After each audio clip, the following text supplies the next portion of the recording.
പക്ഷേ എന്തോ അങ്ങനെയുള്ള കാര്യങ്ങളിലേക്ക് ഒരുപാട് ഇൻവെസ്റ്റ് ചെയ്യാനായിട്ട് അന്നും പറ്റിയിട്ടില്ല.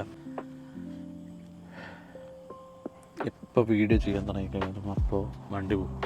ഈ ഒരു സൗണ്ട് അതെങ്ങനെയാണ് എഡിറ്റ് ചെയ്ത് മാറ്റുന്നുള്ളത് ഇപ്പോഴും പഠിക്കണം. കാര്യം നമ്മളുടെ എഡിറ്റൊന്നും ഭയങ്കരമായിട്ടുള്ള ടെക്നിക്സ് ഉപയോഗിച്ചിട്ട് അല്ലെങ്കിൽ വലിയ സിസ്റ്റംസ് ഉപയോഗിച്ചിട്ടൊന്നുമല്ല. പ്യുവർ ക്യാപ് കട്ട്, ഫോൺ, അങ്ങനെ. ഞാൻ പ്രീമിയറിലൊക്കെ പണ്ട് എഡിറ്റ് ചെയ്യുമായിരുന്നു. പക്ഷേ അതിനകത്ത് ഇന്നത്തെ പിള്ളേരോട് പിടിച്ചു നിൽക്കാൻ നമുക്ക് പറ്റുന്നില്ല. കാര്യം അത്രത്തോളം മനോഹരമായിട്ടാണ് ഓരോ വീഡിയോസും അവർ എഡിറ്റ് ചെയ്യുന്നത്. പലപ്പോഴും എൻ്റെ വീഡിയോ അങ്ങനത്തെ ഒരു ക്വാളിറ്റിയിലേക്ക് കൊണ്ടുവരണമെന്നും പലപ്പോഴും ഞാൻ ആഗ്രഹിച്ചിട്ടുണ്ട്. മറ്റേ കല്യാണം കഴിക്കുന്ന ആൾക്കാരുടെ കാര്യം പറഞ്ഞാൽ, അതായത് നമുക്ക് മുമ്പുള്ളവരും കല്യാണം കഴിച്ചു, ശേഷമുള്ളവരും കല്യാണം കഴിച്ചു, നമ്മൾ മാത്രം കല്യാണം കഴിച്ചില്ല എന്ന് പറയുന്ന കൺസെപ്റ്റില്ല. നമുക്ക് മുമ്പേ വന്നവരും ഈ പറഞ്ഞ പോലെ കിടിലം എഡിറ്റിങ് ചെയ്യുന്ന ആൾക്കാരുണ്ട്, ശേഷം വന്നവരിലും എഡിറ്റ് ചെയ്യുന്ന ആൾക്കാരുണ്ട്. പക്ഷേ എന്തോ അങ്ങനെയുള്ള കാര്യങ്ങളിലേക്ക് ഒരുപാട് ഇൻവെസ്റ്റ് ചെയ്യാനായിട്ട് അന്നും പറ്റിയിട്ടില്ല. ഞാൻ എഡിറ്റിംഗ് എന്ന് പറയുന്ന പ്രോസസ്സ് ഞാൻ തുടങ്ങുന്നത് ഫോട്ടോയിലാണ്. ഫോട്ടോ എന്ന് പറയുമ്പോഴത്തേക്ക് അന്ന് തുടക്കത്തിൽ ഞാൻ ഫോട്ടോ വെച്ച് എഡിറ്റ് ചെയ്ത് തുടങ്ങുന്ന സമയത്ത് എനിക്കങ്ങനെ പ്രത്യേകം ലാപ്ടോപ്പോ കാര്യങ്ങളോ ഒന്നുമില്ല. ഒരു സ്റ്റുഡിയോയിൽ ചെന്നിരുന്നപ്പോൾ ഫോട്ടോഷോപ്പിലാണ് അവർ ഫോട്ടോ എഡിറ്റ് ചെയ്യുന്നതെന്ന് അറിയാം. അങ്ങനെ കേട്ടു, ലെയറിനൊക്കെ എന്തൊക്കെയോ കാര്യങ്ങൾ പറയുന്നത് അന്ന് കേട്ടു. പിന്നെ ആ സമയത്തെന്ന് പറഞ്ഞു കഴിഞ്ഞാൽ അന്ന് സാംസങ്ങിൻ്റെ ഏതൊക്കെയോ ഒരു ഫോൺ ഉണ്ടായിരുന്നു. കോളേജിലൊക്കെ പഠിക്കുന്ന സമയത്ത് അന്ന് അത് ആരോ ഒരാൾ കൊണ്ടുവന്നിരുന്നു. അതിനകത്ത് ഫോട്ടോ എടുക്കുന്നു, അതിനകത്ത് കളർ മാറ്റുന്നു, മറ്റത് മാറ്റുന്നു. അന്നത്തെ കിട്ടുന്ന ഫോട്ടോസൊക്കെ അവരാണ് ഇടുന്നത്. അപ്പോൾ നമ്മുടെ കയ്യിൽ ഇരിക്കുന്നത് സാധാ ഫോണാണ്. അപ്പോൾ ഇതുമായിട്ട് ബന്ധപ്പെട്ട് യാതൊരു അറിവുമില്ല.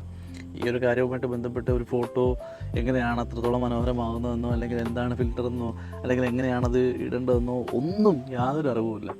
ഫോട്ടോഷോപ്പ് പഠിക്കണം. അങ്ങനെ ഫോട്ടോഷോപ്പ് പഠിക്കാൻ തുടങ്ങിയാണ് ഇന്ന് ഞാൻ എന്തെങ്കിലും ചെയ്യുന്നുണ്ടെങ്കിൽ, അതായത് വീഡിയോ എഡിറ്റിംഗ് ആയിട്ടാണെങ്കിലും കോണ്ടൻറ് ക്രിയേഷൻ ആയിട്ടാണെങ്കിലും എന്തെങ്കിലും ചെയ്യുന്നുണ്ടെങ്കിൽ അന്ന് കിട്ടിയ ആ ഒരു പ്രോസസ്സ്, അന്ന് തുടങ്ങിയ ആ ഒരു ക്യൂരിയോസിറ്റി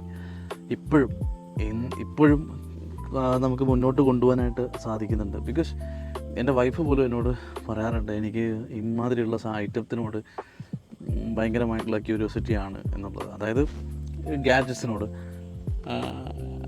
എല്ലാവരും നോക്കുമ്പോൾ കാണുന്നത് അത് തന്നെയാണ്. ഞാൻ കുറേ കാര്യങ്ങൾ വാങ്ങിച്ച് കൂട്ടുന്നു. എൻ്റെ സുഹൃത്താണെങ്കിലും പറയുന്നത് അത് തന്നെയാണ്, ഞാൻ കുറേ കാര്യങ്ങൾ വാങ്ങിച്ച് കൂട്ടുന്നു.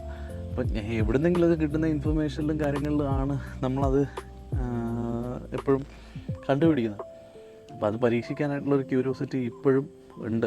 ചിലപ്പോൾ അത് മരിക്കും വരെ ഉണ്ടായിരിക്കാം. നമ്മുടെ വീഡിയോ ഒക്കെ പഴയതുപോലെ തന്നെ ആയിരിക്കാം. പക്ഷേ മരിക്കും വരെയും ആ ക്യൂരിയോസിറ്റി നമ്മളിൽ ഉണ്ടായിരിക്കും എന്നുള്ളൊരു തോന്നൽ എപ്പോഴും ഉണ്ടാകാറുണ്ട്.